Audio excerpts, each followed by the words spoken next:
अभी एक और डोनाल्ड ट्रंप पूरी दुनिया के लोगों पर यहाँ तक कि पेंगुइन्स पर भी टैरिफ लगाने में व्यस्त हैं। वहीं दूसरी तरफ हम यहाँ एक बेहद महत्वपूर्ण बैठक देख रहे हैं जो भारतीय उपमहाद्वीप के लिए बहुत जरूरी है। पीएम मोदी आखिरकार बैंकॉक थाईलैंड में मोहम्मद यूसुफ से मिले। जैसा कि आप सभी जानते हैं, आज छठा बिम्स्टेक शिखर सम्मेलन बैंकॉक में चल रहा है। यहां विभिन्न नेता पहुंच चुके हैं। नेपाल के प्रधानमंत्री, भारत के प्रधानमंत्री, बांग्लादेश की अंतरिम सरकार के नेता, जिसे आप ऐसे कह सकते हैं, भूटान के प्रधानमंत्री और म्यांमार व थाईलैंड के प्रतिनिधि मौजूद हैं। मुख्य सवाल यह था कि पीएम मोदी और मोहम्मद यूसुफ एक साथ बैठे तो हैं, लेकिन क्या उनकी आमने सामने की कोई वार्ता होगी या नहीं। फिर अचानक हम देखते हैं कि बांग्लादेश के नेता, जो वर्तमान में बांग्लादेश सरकार के मुख्य सलाहकार मोहम्मद यूसुफ हैं, ने तस्वीरें पोस्ट करते हुए कहा, मेरी भारत के प्रधानमंत्री नरेंद्र मोदी के साथ द्विपक्षीय बैठक हुई। ये तस्वीरें बेहद खास हैं क्योंकि जैसा आप जानते हैं, पिछले कुछ महीनों से बांग्लादेश और भारत के संबंध बिल्कुल भी अच्छे नहीं रहे हैं।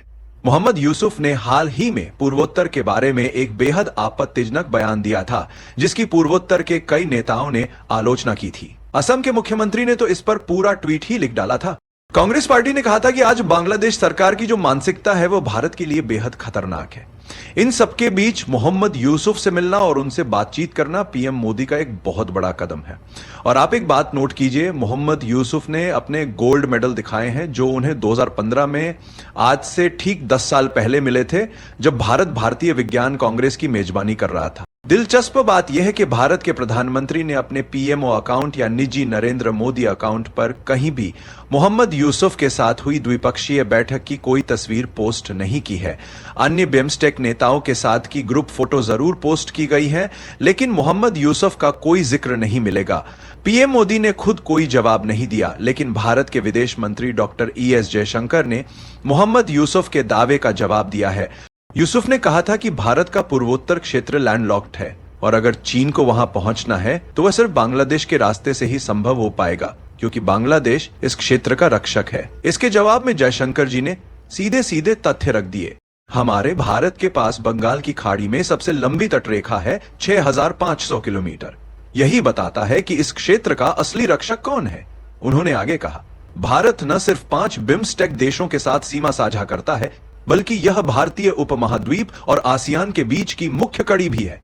अगर ठीक से देखें तो बांग्लादेश सिर्फ 2 देशों भारत और म्यांमार के साथ सीमा साझा करता है, जबकि भारत की म्यांमार, बांग्लादेश, नेपाल, भूटान के साथ सीमा है और श्रीलंका के साथ एक महत्वपूर्ण समुद्री सीमा भी है। जयशंकर ने स्पष्ट किया, पूर्वोत्तर को दुनिया से जोड़ने के लिए हमारे पास कई विकल्प हैं। म्यांमार थाईलैंड हाईवे, कलादान बहु परिवहन परियोजना, हमारी विशाल तटरेखा का उपयोग, किसी एक देश पर निर्भर रहने की कोई जरूरत नहीं।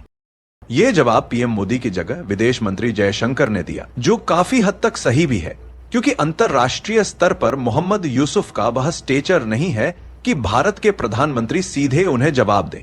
अगर बांग्लादेश में हिंदुओं की सुरक्षा की बात आती है तो पीएम मोदी ने कई बार ट्विटर और अन्य मंचों पर इस पर बात की है। अगर हाल की बात करें तो पीएम मोदी और मोहम्मद यूसुफ के बीच हुई यह बैठक करीब 40-45 मिनट तक चली, तो निश्चित तौर पर कई मुद्दों पर चर्चा हुई होगी। मेरी निजी राय में भारत बांग्लादेश संबंध एकाएक इतनी जल्दी सुधरने वाले नहीं है। इस खास बैठक के जरिए भारत ने यह संदेश दिया है कि बिम्स्टेक हमारे लिए कितना महत्वपूर्ण है। बिम्स्टेक का पूरा नाम है Bay of Bengal initiative for multi sectoral technical and economic cooperation.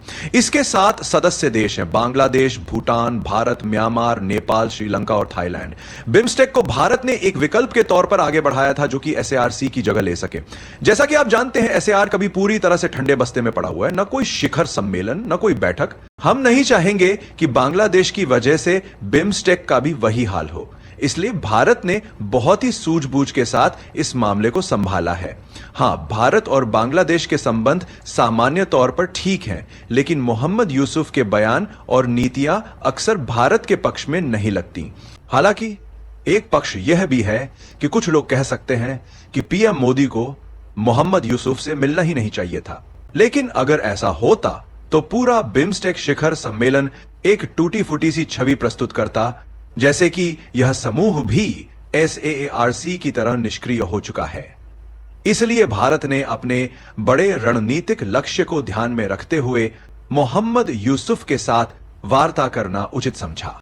अब मैं आपकी राय जानना चाहूंगा, क्या आपको लगता है कि पीएम मोदी को मोहम्मद यूसुफ से मिलना चाहिए था? कमेंट में लिखिए हां या नहीं। मुझे आपके विचार जानने में दिलचस्पी है।